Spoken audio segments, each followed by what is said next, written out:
commencer avec des nouvelles du fameux conclave. Hein. Habemus mandacem cynicum, comme auraient dit les Romains. Nous avons un menteur cynique. En effet, le Premier ministre, sans tabou ni totem et en responsabilité, a décidé de déchirer le contrat moral politique qui le liait à une partie de cet hémicycle. Alors pas nous, parce que nous avions vu juste au moment des annonces sur ce conclave et cette réforme des retraites, mais en tout cas avec celles et ceux qui lui ont permis, de bonne foi sans doute, de passer le mur de la censure il y a quelques semaines, avec la promesse que serait remise sur le métier la réforme des retraites d'Elisabeth Borne. Or, ce week-end, tout cela a volé en éclats. Trêve de plaisanterie, parce que c'est grave, parce que c'est un sujet sérieux qui concerne beaucoup de nos compatriotes.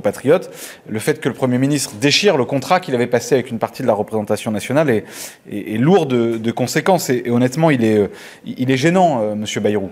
Il se contredit, il est confus, il est déconnecté. Il avait d'ailleurs, quand même, si on revient sur cette affaire de retraite, évoquer des chiffres totalement farfelus.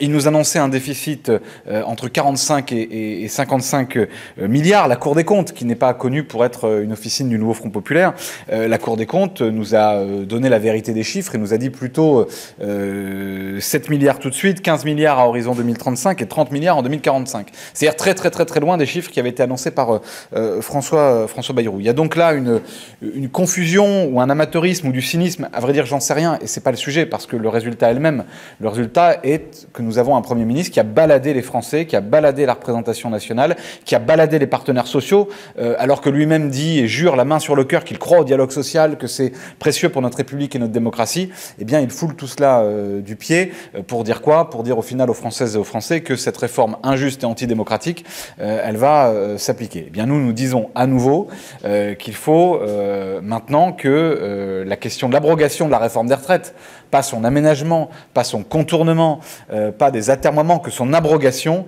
vienne devant l'Assemblée nationale. C'est quand même au cœur de la mobilisation électorale des élections législatives.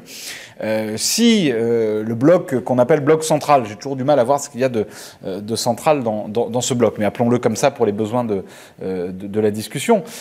Si ce bloc central, ce bloc macroniste, est passé d'une majorité absolue en 2017 à une minorité franche en 2024, c'est notamment à cause de sa politique en matière de retraite et de la réforme d'Elisabeth Borne et de la façon dont elle a été imposée au pays et aux partenaires sociaux avec le 49.3 et avec le mépris d'une immense majorité de Français qui l'a rejeté. Voilà, donc nous avons là un cas d'école, malheureusement, du macronisme, si je puis dire, puisqu'on a et l'injustice sociale et la brutalité démocratique.